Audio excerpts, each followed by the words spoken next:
Hey,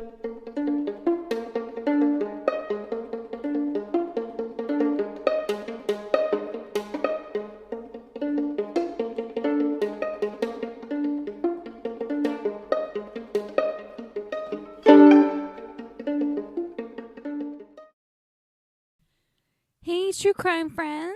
Welcome to this very late episode of True Crime in Academia. As always, I am your host, Mary DePippi. I'm so sorry that this episode is late this week. As many of you know from the social media, I have gotten a new job. So my schedule's been a little wonky. And because of that, that's why the episode is late. But you are looking at a new marketing intern. Yes, I know it's an internship, but I'm very excited because in college, instead of going for a teaching certificate, I decided to go for a professional writing certificate. So I chose that because I've just always been interested in marketing and advertising. Obviously, as a creative writer, you know, my main drive is creative writing, be it novels, short stories, poems, what have you. However, you know, like I said, I chose that writing certificate just because I thought that was another way that I could use my creative brain. And not to say like as a backup plan, but kind of like in addition to plan, you know, because today it can never hurt to have, you know, multiple income streams.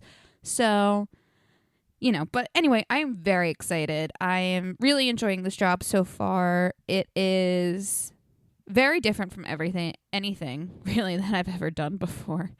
And it's really, really cool. I really like it. I really like the workflow. I like the projects that I'm getting to work on, even though it's just the first week, you know, but everything so far, I really, really like. So I'm very excited about this career move here. So, but I do know that, like, obviously this episode is late and I am putting like certain practices into place so that way that shouldn't happen again.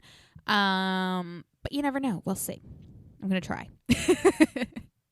I also just drank my coffee. Like, I had a huge cup of coffee, and with the changing of the seasons and that huge cup of coffee, my sinuses are just like screaming right now.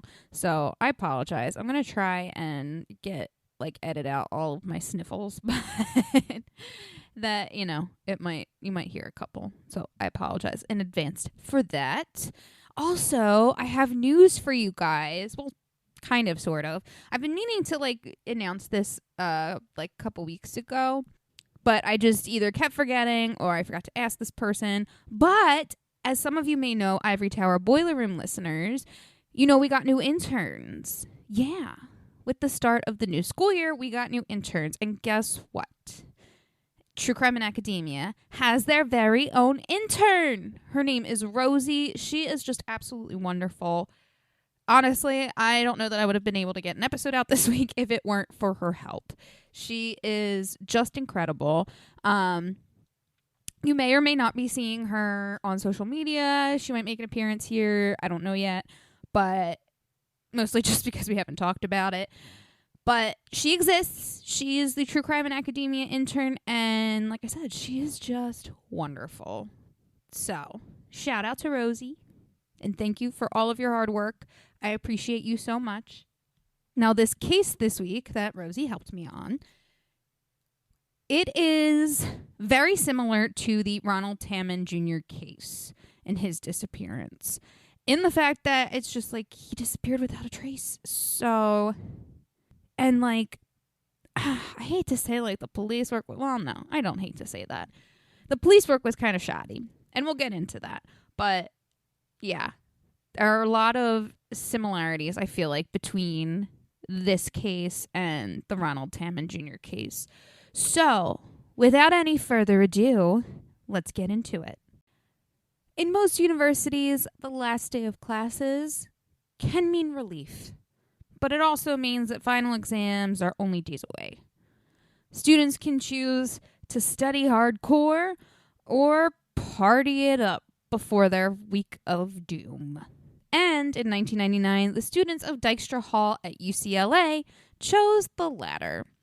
One freshman in particular decided to end his night of drinks and relaxation by playing a computer game with a friend who only just lived a couple doors down in the dorm building. After the game ended at 4 a.m., he left his dorm to congratulate his friend on winning. But unbeknownst to anyone else, that would be the last time anyone would see him. The next morning, his roommate woke up to an empty room. And on December 10th, 1999, 19-year-old Michael Negrete was officially declared missing.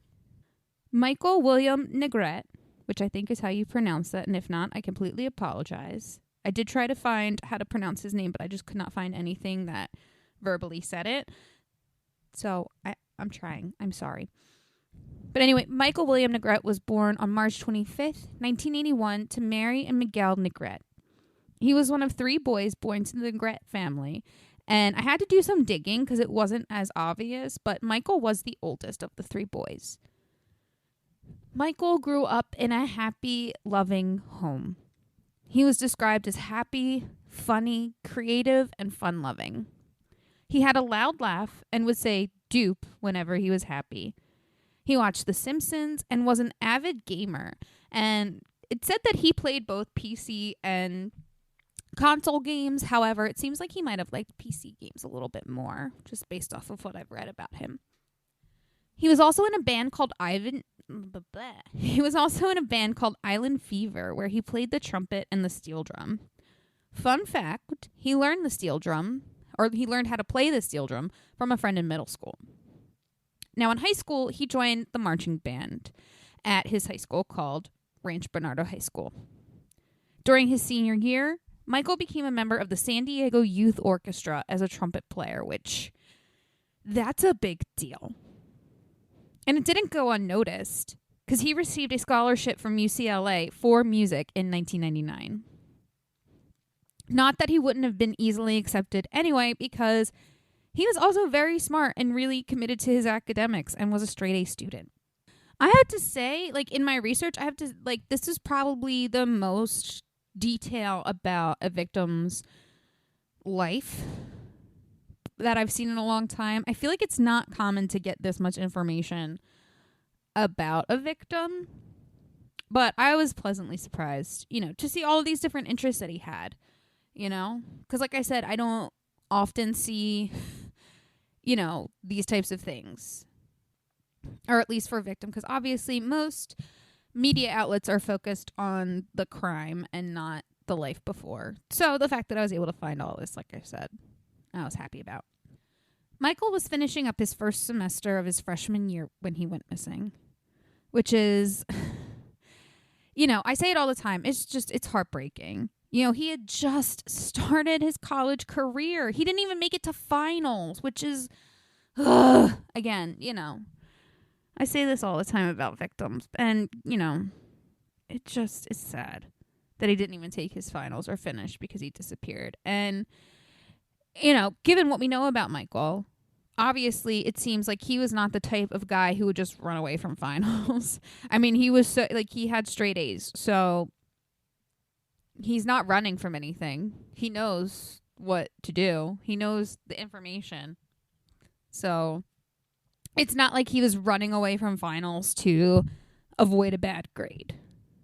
Which, honestly, I would expect that behavior actually more of an upperclassman and not for a freshman. I feel like as a freshman, you're so nervous and so excited to be in college and to be starting this new education journey and freedom of being on your own for the first time, that I can't say that that would be a personality trait of a freshman. It seems more like of an upperclassman thing to skip out on finals, but again, I'm generalizing. On December 9th, the students of Dykstra Hall decided to celebrate the end of classes with a party. A typical way to celebrate the end of classes, I might add. Michael participated in this party and indulged in some underage drinking. I saw it seemed like he had a margarita or something like that. Very nice. Now, I'm not saying that I condone underage drinking. Like we've discussed a few weeks ago, your brain isn't fully formed until you're 25. So it's probably not the best thing for your developing brain to just keep drinking alcohol at that young. But I'm also not going to sit here and act like I've never done it. We used to have a thing called Tequila Tuesdays in college. So, like, I get it. And I get the appeal. And I'm not judging Michael at all. I'm not judging any of these people at all. I'm just pointing out, like, the facts about underage drinking. That's all. Also, I have to say, I am curious as to how they pulled this off. Because the RAs that I had in college, like, they were on it. They did not miss a beat. I remember there was one time I was at, like, a small gathering at a friend's dorm, and we were drinking. And me and a few friends actually had to hide, like, in the closet and in the bathrooms because the RAs fucking found out and shut it down. So it sounds like either this dorm building had a whole party and didn't get caught, which is impressive, or, like, the RAs joined in, or they just don't care. Like, I don't know what's up with these RAs. Clearly, they were able to have a party and get away with it. So good for them, I guess. So, like I said, Michael attended this dorm party, and at some point during the night, he left, which I think I saw somewhere it was around 3 a.m., but I didn't see it everywhere, so, that part could be up for debate. But at some point, anyway, in the early morning, he left and went back to his dorm to play a game online with one of his neighbors down the hall. Now, the game that he was playing was an online multiplayer called Quake. When the game ended, Michael went out into the hallway to congratulate his neighbor on his win. He even made a joke about, like, a rematch and that he would beat him in the net, when they rematched and stuff. He's like, yeah, I'll get you in the next one, kind of a thing. When he went back to his dorm, his roommate was there, and he was actually drifting off into sleep. And this was around 4:30 a.m. This is the last time anyone would see Michael again. At 9 a.m., Michael's roommate woke up alone. All of Michael's belongings, including his wallet, his keys, and his ID, all of his clothes and shoes, the ones he wasn't wearing anyway, and his instruments were all accounted for. So, like, where did he go? Over the weekend, though, no one was really concerned because it's the weekend, and I'm not blaming the roommate. I just want to say that up front. I am not blaming this roommate for not being concerned. Like I said, it was the weekend. It could have been one of those things where it's like, they just keep missing each other at the dorm. They're 18 and 19 years old. So I'm not sure that it crossed Michael's roommate's mind that something could be seriously wrong. Like I said, it could have just been a situation that he thought that maybe they were missing each other. Maybe they just weren't friends like that. So maybe they hung around in different circles and just assumed that Michael was staying with someone else. You never know. There are a number of reasons why you wouldn't immediately suspect that something was wrong in this situation. So nor would you really want to assume that something's wrong. I think maybe us true crime people are just hypersensitive to that, but I feel like the rest of the population isn't. That Monday, when Michael didn't show up for his final, the school became concerned. Obviously, given his track record, this was not at all normal behavior. The school contacted his parents, who agreed with them that, like, yeah, this is not normal for Mike to just skip and not show up to class, especially without telling anyone, things like that. So they immediately reported him missing. Now, it was also reported that he had missed a performance at Panic All-Stars in Mission Vallejo, which, again, not like Michael, because, he had a performance. This was something that he liked. He was in a band. He, it's not like he was someone who played musical instruments, but, like, didn't want to show his ability off. He very much enjoyed that. He was in an orchestra. Like I said earlier, he was in the San Diego Youth Orchestra. And I am sure, like most performing art disciplines and organizations as such, there is a high value on showing up to rehearsal, showing up to performances,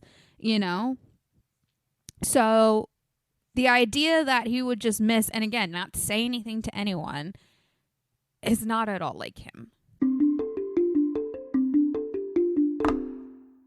Hey, true crime friends. You've heard me talk about my amazing friend Mandy before. She makes the best crochet, pre-cut, and custom home decor for reasonable prices. If you're looking for a one-of-a-kind gift or some new decor to add some new life into your home, look no further. Mandy has got you. I have quite a few items from her, ranging from a crocheted headband to Halloween decor items to my amazing and adorable Coraline ornament. If you guys haven't noticed, I'm like obsessed with Coraline, and I just love how Mandy makes it. She's also made me a Coraline doll that sits next to all of my true crime books. To order, just slide in her DMs on Facebook and Instagram at Mandy Made It. That's MANDEE Made It on Facebook and Instagram. Once again, go to Mandy Made It on Facebook and Instagram, send her a DM, and order today. Look, Bumble knows you're exhausted by dating. All the must not take yourself too seriously and 6'1" since that matters. And what do I even say other than hey? Well, that's why they're introducing an all-new Bumble with exciting features to make compatibility easier, starting the chat better, and dating safer. They've changed, so you don't have to. Download the new Bumble now.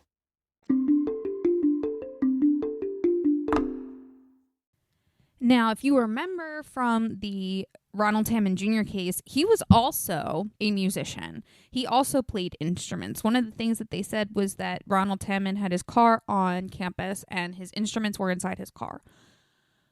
So, again, just similarities. I don't think they went to the same... No, they didn't go to the same school, but still, it's just eerie, I guess, in some ways.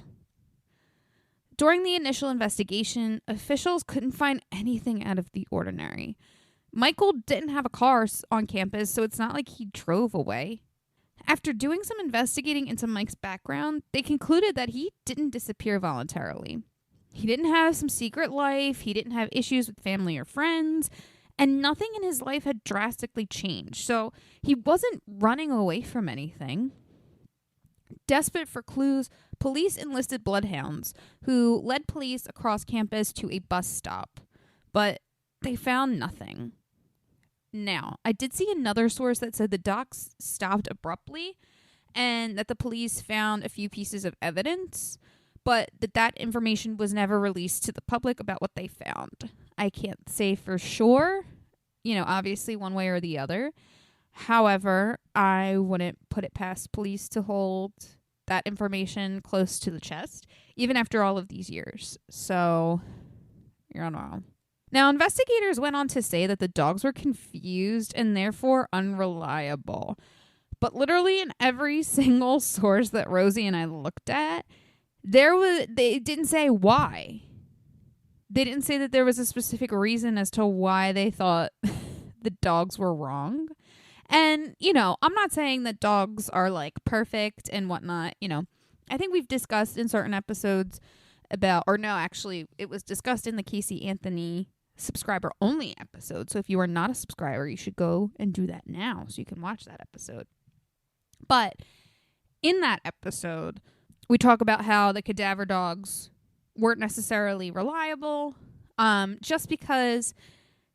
like humans, they can error, they can err. So, in that way, I guess I get it. But at the same time, I'm kind of like, why wouldn't you put the exact reason as for why, in this situation anyway, the dogs were unreliable? That didn't make sense to me. And at no point in my research did I come across the fact that, police spoke with the bus company or, any other type of other surveillance around this bus stop. They didn't ask anyone at the bus stop that was there, oh, have you seen this person here? Or, and they didn't go to the bus company to find out who the bus driver would be during that time, to see if they saw Mike. So, I don't know. I'm not saying that anything sinister is going on with the police in this case, but they definitely dropped the ball as far as I'm concerned. Again, I mean, they could be hiding all of this. They could have done some research into it and just found nothing and then just didn't feel the need to share why. Again, that's not uncommon of police to not share information even years after the fact. But, again, I just still found that weird. And I found that to be, just a gross mishandling on their part, personally. I just feel like it was really lazy to not. Again, this is if they didn't do it. If they did and we just don't know about it, then good. I'm glad that they did. But from my information, I can't confirm that. So, like I said, it's just if they didn't, that's really fucking annoying. A year after Michael's disappearance, police released a sketch of a man who supposedly witnesses said that they saw walking around the dorm at 4:30 that morning. When Mike was out high-fiving his neighbor. So there was a sketch of this white male. He's in his mid-30s with a stocky build. And they said he stood possibly around 5'8"-ish. Now, police released this sketch saying that the man was not a suspect, but they would like to speak with him to see if he saw anything. Now, it's a year later. I don't know why. Because, they interviewed all of these students and faculty and such at the campus. So it's not like they didn't know about this suspect beforehand. Or at least that I could find. So the fact that this is a year after the fact is a little like, what the fuck? Like, why did you wait so long to release this sketch? Also, though, I think that the police were lying, and I think they do find that person to be a suspect. Because, it's creepy as fuck. Why is a 35-ish-year-old guy walking around the halls of a college dorm? Like, especially if they don't go there. Which, technically, we don't know, but it seems like the witnesses that pointed this guy out, or, said that they saw this person, didn't recognize him. And I feel like if he did live in the building, the other students there, would know about him. Part of me feels like, that would have been, gossip around the dorm. Oh, yeah, there's this older dude who lives at the dorms with us. He's in school, blah, blah, blah, blah. But it didn't seem like anyone recognized him from that. They just were like, oh, this dude was here. Which I'm also curious about, how the security was at that school. Because it doesn't seem like there was a security guard at a front desk in this hall checking IDs. This guy could have also slipped by, but still, how did he get in the building? But like I said, I think part of me believes that the police were lying and just wanted him to come forward. Because obviously if you say oh yeah, we're looking for this suspect, the possibility of them running is greater. But again, I don't find it very believable to be like, hey, we think you're a witness and we just want to talk to you. I'm not buying that. Now, sadly, and I hate to say unsurprisingly, with that, no one came forward. Despite the lack of evidence, police do suspect foul play. There has not been any charges or changes to any of Michael's financial accounts. So there haven't been any charges or withdrawals or anything to Michael's credit cards, his bank accounts, or any membership cards that he had. In 2013, one of Michael's younger brothers named Steven came forward. He claimed that Michael had started going to raves and was trying recreational drugs such as ecstasy in the months before his disappearance. It is stated that he believes that his brother could have been under the influence when he was abducted, or that drugs were the reason for his abduction. Mary and Michael Negrete have hired PIs to look into Michael's case, and unfortunately, they have not been able to turn up anything new. I saw somewhere that Michael's case has gone cold, but I can't confirm that, so I don't know if it's active or cold. But either way, I kind of just want to go over Michael's description and, let you know who to call if you have any information about Michael's whereabouts. So Michael Negrete is white and Hispanic. He is 5'8" and weighs 130 pounds. And just remember, this is at the time of his disappearance. So things might have changed since then, but these are just the basic descriptions from when he disappeared. He has a medium complexion and has brown hair and brown eyes. At the time of his disappearance, he had a crew cut and no facial hair. He was last seen wearing khaki shorts and a blue plaid shirt. I will have pictures on Instagram of him as well. And if you have any information regarding Michael's case, you can call the UCLA Police Department at 310-825-1491. Or you can contact the Los Angeles County Sheriff's Department at 323-890-5500. Again, if you have any information about Michael's disappearance, I urge you to just reach out, because no family should have to live in this hell of a limbo, of not knowing what had happened to their child or to their loved one in general. No family should have to wonder what happened to their loved one who disappeared. So, if you know something, come forward. You can do it anonymously. But that is all I have for you guys today. I hope you all enjoy the rest of your week. Please stay safe and healthy out there. I will do my best to get next week's episode out on time. And I say that with all the uncertainty that is running through my brain right now. But I am going to do my best, I promise.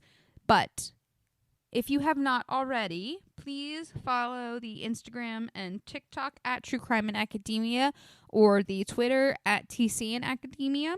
I post updates on episodes and, pictures and stuff like that. So make sure you follow those accounts so that way you can stay in the know.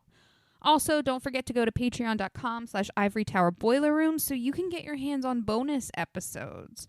This month, I have released the Lindenberg Baby, even though it's the last day of the month. The Lindenberg Baby is September's true crime bonus episode. So if you want to listen to that, you need to become a subscriber. Next month's episode, next month, meaning tomorrow, it is going to be spooky theme related.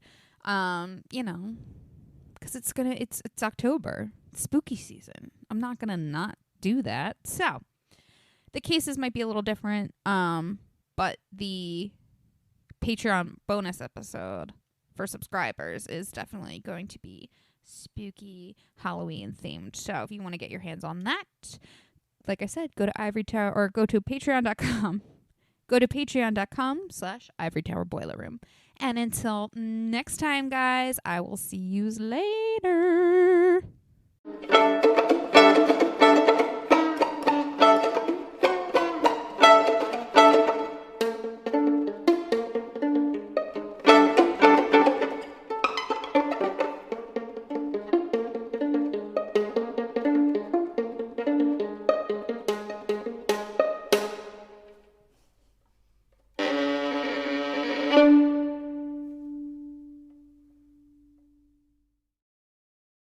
Thank you so much for listening to the Ivory Tower Boiler Room. Welcome to the fall season. The Ivory Tower Boiler Room is a public humanities podcast where we interview writers, scholars, performers, and artists. Episodes air on Mondays. I am Andrew Rimby, the executive director. I'm so happy to welcome my team, Mary DePippi, our chief contributor, Kimberly Dallas, our editor, and an amazing fall group of interns. Thank you to this team. Please follow the Ivory Tower Boiler Room on TikTok and Instagram at Ivory Tower Boiler Room. Easy to remember. Our Twitter is at Ivory Boiler Room.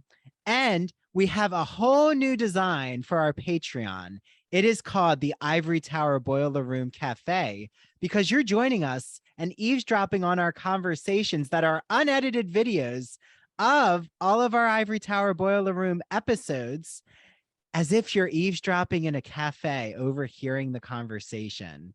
Well, talking about overhearing a conversation, hi, Mary. Hello, Andrew, and hello, everyone. I'm Mary DePippi, the host of True Crime and Academia, a true crime podcast that is focused mainly on the crimes committed by and to those in the field of academia. Episodes air every Tuesday at noon. You can follow True Crime and Academia on Instagram and TikTok at True Crime and Academia. and on Twitter at TC in Academia, because Twitter hates extra characters, as we all know. And as Andrew alluded to earlier, we have a Patreon, and True Crime in Academia has exclusive bonus episodes for subscribers. As a true crime enthusiast, I don't necessarily like to pigeonhole my true crime interests. So over on the Patreon, I cover some of the more high profile cases not related to academia, such as the murder of JonBenet Ramsey and the case of Casey Anthony. So if you want access to videos like that, go over to patreon.com/Ivory Tower Boiler Room and become a subscriber. Thank you all for joining us. And here's to an amazing fall season. Whoop, Bye. whoop. Bye, everyone.